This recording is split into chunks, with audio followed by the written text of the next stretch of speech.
Eh bien d'abord, elle est terne et puis elle a tendance à se marquer. C'est-à-dire que le micro-relief se marque, on a les rides et les ridules qui se marquent. C'est pour ça que la première efficacité à exercer sur la peau, c'est l'hydratation.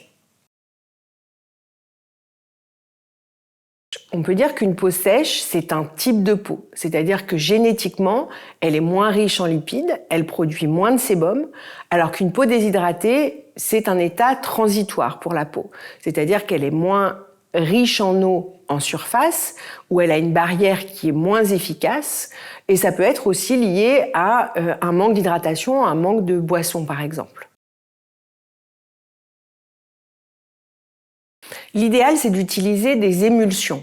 Parce qu'une émulsion, c'est des petites gouttelettes d'huile dans de l'eau et ça permet d'hydrater la peau en profondeur. On a la sensation que quand on utilise de l'huile, c'est plus hydratant, mais en réalité, l'huile reste en surface. Alors que quand c'est sous forme d'émulsion, les micro-gouttelettes vont venir pénétrer et hydrater le stratum corneum bien en profondeur pour restructurer la barrière.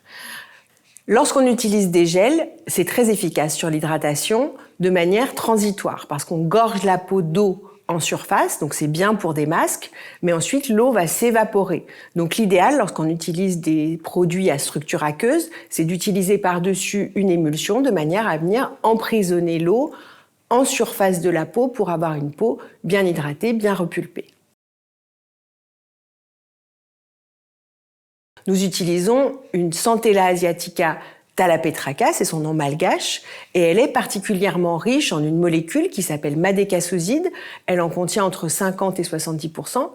Et ces madécassosides ont la faculté d'agir à deux niveaux sur l'hydratation.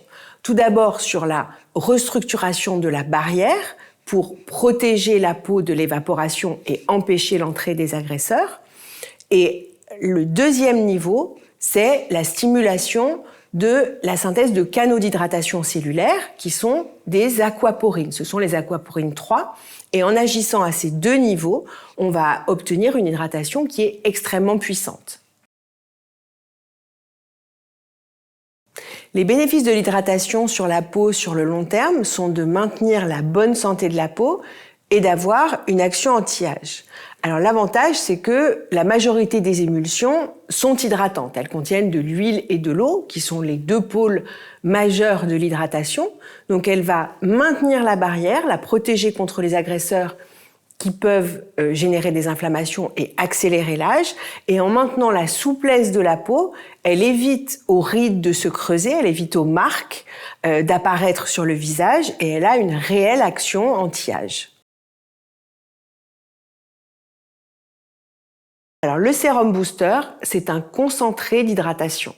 C'est-à-dire qu'il est gorgé d'eau et il vient préparer la peau à recevoir les textures, quelles qu'elles soient, que ce soit la crème fine ou la gelée, qui vont venir emprisonner cette eau de manière à ce que la peau soit idéalement repulpée, hydratée.